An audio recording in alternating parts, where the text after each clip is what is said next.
Magandang araw, narito ang latest update natin hinggil sa bagyong si Opong at sa pinag-ibayo nitong habagat. Patuloy ngang kumikilos papalapit ng ating bansa. Sa ngayon po, patungo dito sa may bandang Eastern Visayas area ang bagyong si Opong. At kanina nga alas 4 ng hapon, ito ay tinatayang nasa layong 195 kilometers silangan-hilagang silangan ng Giwan Eastern Samar o sa layong 225 kilometers silangan ng Borongan City, Eastern Samar. Taglay ng severe tropical storm na si Opong, ang lakas ng hangin na umabot na hanggang 110 kilometers per hour malapit sa gitna nito at ang pagbugso naman aabot na hanggang 135 kilometers per hour. Sa kasalukuyan, kumikilos ito pakanluran sa bilis naman na 15 kilometers per hour. So, base sa mga naging latest development in terms of movement and direction nito ay nagkaroon tayo ng bahagyang slight change sa ating forecast track. Samantala, patuloy namang pinag-iibayon ni Opong ang habagat o southwest monsoon na siyang nagdudulot ng kaulapan dito nga sa kanlurang bahagi ng gitna ng Katimugang Luzon, ng Kabisayan at ilang bahagi ng Mindanao. So sa ngayon, tingnan po muna natin, i-focus natin ano nga ba inasa nating pagkilos ni Opong in the next 3 to 4 days. Or rather, magsimula po muna tayo sa mga lugar na may wind signal. So ngayon po, meron na tayong nakataas na Tropical Cyclone Wind Signal number 3 dito nga sa may Sorsogon, sa northern portion ng Masbate, kasama nga yung Ticao at Burias Island, dito sa may bandang buong northern Samar, sa northern portion ng eastern Samar, at saka sa northern portion ng Samar. Samantala, yung mga lugar naman na naka-highlight ng yellow, ito po yung mga lugar na may Tropical Cyclone Wind Signal number 2. Dito nga sa may bandang eastern portion ng Batangas, sa southern portion ng Quezon, sa Camarines Norte at Camarines Sur, sa Albay, sa Catanduanes, sa natitirang bahagi ng Masbate, sa Marinduque, sa Romblon, sa Oriental Mindoro, ganun din sa central portion ng Eastern Samar, central portion ng Samar, sa Biliran, at sa northwestern portion ng Leyte. Yung mga lugar po na may wind signals number 3 and 2, yung lakas ng hangin ay pwedeng makapagpatumba ng iba't ibang uri ng halaman. Pwedeng makasira ng mga kabahayan ng ilang istruktura, lalong-lalo po yung mga gawa sa light materials at mga lumang materyales. Pwedeng makapagpatumba ng mga poste ng kuryente. So basically, mapanganib na lumabas during kasagsagan ng bagyo, yung pagdaan ng bagyo sa inyo. Kaya't ang maaari, simula po ngayong gabi, hopefully nakapag-prepare na, iwasan na po nating lumabas ng bahay kung hindi kinakailangan dahil inaasahan nga natin yung patuloy na paglapit ng bagyong si Opong dito nga sa Eastern Visayas then sa may bandang Bicol region. Yung mga lugar naman po na naka-highlight ng light blue, yan po yung mga lugar na may wind signal number 1. So itong central at saka southern portion ng Isabela, lalawigan ng Quirino, Nueva Vizcaya, itong bandang Ifugao, southwestern portion ng Mountain Province, buong Benguet, yung southern portion ng Ilocos Sur, La Union, Pangasinan, Aurora, dito rin sa Nueva Ecija at Tarlac. Wind signal number 1 din po, nakataas dito sa may bandang Zambales, Bataan, Pampanga, Bulacan, dito sa Metro Manila, Rizal, sa Cavite, sa natitirang bahagi ng Batangas, sa Laguna, sa natitirang bahagi po ng Quezon, dito sa Occidental Mindoro, dito sa may bandang Cuyo Island at Calamian Island. Wind signal din po sa ilang bahagi ng Visayas, particular na sa natitirang bahagi ng Eastern Samar, natitirang bahagi ng Samar at sa natitirang bahagi ng Leyte, sa buong Southern Leyte. Sa northern portion naman ng Cebu, kasama ang Camotes at Bantayan Island. Northern portion ng Negros Occidental, northern portion ng Iloilo, sa Capiz, sa Aklan, at sa northern portion ng Antique. Wind signal number 1 din po dito sa may bandang Mindanao area, in particular sa Siargao Island at Bukas Grande at Dinagat Island. Sa mga lugar naman na may wind signal number 1, asahan po ang katamtaman hanggang sa malakas na hangin, katamtaman hanggang sa maalong karagatan, at inaasahan nga na posibleng magdulot ito ng minimal to minor damages sa inyong mga kabahayan sa ilang uri ng pananim. So generally, ang wind signal po ay babala patungkol sa lakas ng hangin na pwedeng maranasan sa inyong lugar. At dahil nga patuloy ang paglapit ng bagyong si Opong sa kalupaan ng ating bansa, in particular, pinakamalapit siya ngayong araw sa Eastern Visayas at sa may bandang southern part ng Bicol region, kaya mas mataas yung wind signal dito, mas malakas na hangin. And asahan po natin sa patuloy na paglapit ng bagyo, posible pang madagdagan, ang mga lugar na may wind signals number 3, wind signals number 2, at pwede ring lumawak pa yung mga lugar na may wind signals number 1. So sa mga ilang lugar naman na may wind signal number 1, lalong-lalo na dito sa may bandang ilang bahagi ng Northern and Central Luzon, ilang bahagi ng Southern Luzon sa kanlurang bahagi at Visayas, maaring sa mga oras na ito ay paminsan-minsan pag-ulan lamang yung mararanasan nila. No? Sapagkat ang wind signal number 1 naman, yung lead time or yung palugit na tinatawag natin, normally 36 hours or less bago po natin maramdaman yung lakas ng hangin. Subalit sa mga lugar na may wind signals number 2 and 3, mas maikli na po yung lead time. At ilang araw na rin po tayo nagbibigay ng babala, kaya hopefully sa mga oras na ito ay nakahanda na yung mga kababayan natin, lalong-lalo na po sa mga lalawigan sa silangang bahagi nga ng Southern Luzon at ng Visayas, yung mga lugar na yung inaasahan natin na unang posibleng tamaan nitong sentro ng bagyong si Opong. Ano naman inaasahang pagkilos, no? Pansinin po natin, 2:00 ng hapon, ito yung tinatayang location ng severe tropical storm na si Opong. Ngayon, hindi po natin isinasantabi ang posibilidad na posible pa itong umabot sa typhoon category bago lumapit or mag-landfall dito nga sa either the northern Samar or eastern Samar areas bukas ng madaling araw, 2:00 ng madaling araw. So, dapat maging handa po yung mga kababayan natin dito sa northern and eastern Samar area for the possible landfall. Pagkatapos po niyan, posibleng tumbukin itong Sorsogon, and then southern portion ng Quezon, southern portion ng Marinduque, at saka itong northern part ng Mindoro provinces.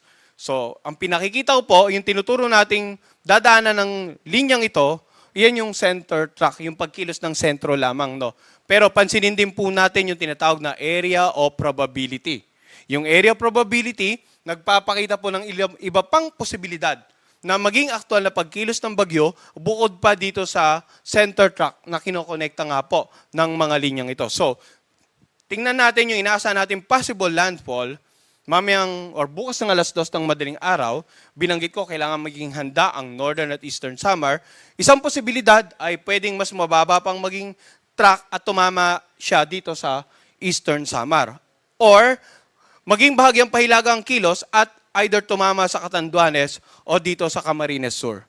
So generally, kung pagbabasihan po natin ang ating forecast track at area probability, dapat maging handa sa potential landfall scenario ang mga lalawigan ng Catanduanes, Camarines Sur, Albay, Sorsogon, Northern at saka Eastern Samar. And then sa pagtawid po, makikita natin yung with reference to the center, dapat maging handa ang nakararaming bahagi ng Southern Luzon, ilang bahagi ng Visayas, and possibly itong Metro Manila.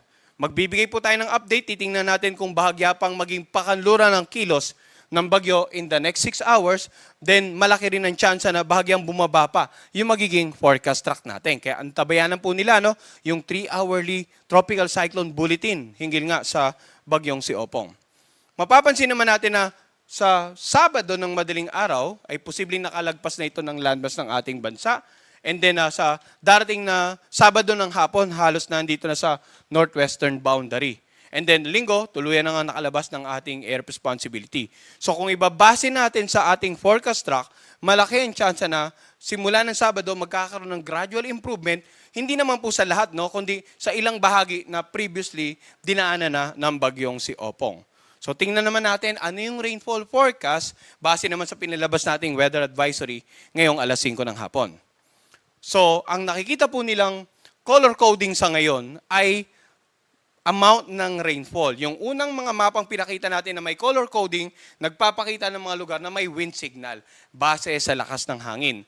Ito naman po mga kulay dito sa ating weather advisory rainfall map, ang ibig sabihin niyan, yung dami ng inaasahang ulan in the next 24 hours. So, pansinin natin kanina binanggit ko na pinakamalapit ang Bicol Region at Eastern Visayas sa sentro ni Bagyong Opong. So inaasahan po natin in the next 24 hours, sa susunod na 24 na oras, ngayong araw hanggang bukas ng tanghali, pinakamaraming ulan inaasahan dito nga sa Samar provinces. Lalawigan ng Sorsogon, Biliran, Masbate, Romblon, dahil inaasahan nga natin na posibleng kung matutuloy ang forecast track natin bukas ng madaling araw, maglalandfall na po dito sa area nito. Samantala, yung 100 to 200 millimeters of rain, ito naman naka-highlight ng orange. Ito nga itong Leyte, Negros Occidental, itong Panay Island, Guimaras, yung natitirang bahagi ng Bicol Region, and then itong Calabarzon area, and then itong lalawigan ng Oriental Mindoro. Habang yung naka-highlight ng yellow, makikita natin ay nakasama pa rin ang Metro Manila at ang ilang karatig lalawigan, maging ang lalawigan ng Aurora, Palawan, Occidental Mindoro at ilang bahagi ng Visayas at northeastern part ng Mindanao. So yung mga pag-ulan na dala po ng bagyo si Opong ay posibleng magdulot ng mga pagbaha, lalong-lalo na sa mga low-lying areas. Pagbaha sa mga lugar na malapit sa ilog sapagkat maaaring yung patuloy na pag-ulan in the next 24 hours maging sanhi ng pag-apaw ng tubig ng ilog sa inyong lugar at immediately maapektuhan po yung mga komunidad sa gilid na ito, yung mga kababayan natin naninirahan malapit sa mga tabing ilog. Samantala, pagguho ng lupa sa mga lugar na malapit po sa paanan ng bundok. So, iba yung pag-ingat po sa mga kababayan natin. By this time and hopefully hanggang sa makalagpas ang bagyong si Opong, sana nakapaganda na po tayo dahil ilang araw na rin po tayo nagbibigay babala para maiwasan natin yung peligro ng paparating na bagyo. Ngayon sa mga lugar naman na may 50 to 100 millimeters, pwede rin naman po magdulot ng mga pagbaha sa low-lying areas, mga isolated cases, no? Pero yung malaking chance na malawak ang pagbaha dito po sa mga lugar na naka-highlight ng orange or red at sa mga lugar na naka-highlight ng orange. Ang magiging actual na senaryo, base sa matatanggap niyong pag-ulan, malaking factor pa rin po yung environmental changes sa inyong lugar. Kung dati sabihin na natin na ang inyong kabundukan, maraming punong kahoy, malawak pa rin po yung mga lugar na maraming halaman, and then suddenly nagkaroon ng pagbabago. For example, may tinatawag tayo na urbanization, yung mga agricultural areas kinonvert po into residential or commercial areas, maaaring yung natural capacity ng inyong environment para protektahan kayo sa mga hazards na dala ng for example, na bagyo ay humina or pwedeng napalakas pa. So, basically, kailangan magmatsyag tayo, maging alerto tayo. Ang mga hazard map po ay nakadistribute na po sa inyong mga local government. Hopefully, magiging reference po ito sa pagpaplano para sa ating kaligtasan. Samantala, ang pag-ulan naman inaasahan natin simula bukas ng makapananghali hanggang Sabado ng makapananghali. Mapapansin natin, no, mula dito sa silangang bahagi, yung kulay-pula, yung pinakamaraming pag-ulan, napunta naman dito sa kanlurang bahagi. Sapagkat by this time, inaasahan natin na posibleng nga nandito na yung sentro or offshore na, nandito na sa may bandang West Philippine Sea, yung tinatayang sentro ng bagyong si Opong. So, generally, yung matataas na pag-ulan, Mindoro provinces, Batangas, Marinduque. 100 to 200 millimeters of rain naman sa Cavite, Bataan, Rizal, Laguna at Quezon, habang dito rin sa Aklan at Antique, and then sa lalawigan ng Romblon, and then Bataan nga sa Central Luzon, and then 50 to 100 millimeters naman sa Zambales, Pampanga, Bulacan, Rizal, Metro Manila, Camarines Provinces, Masbate, Capiz, Iloilo, and Palawan.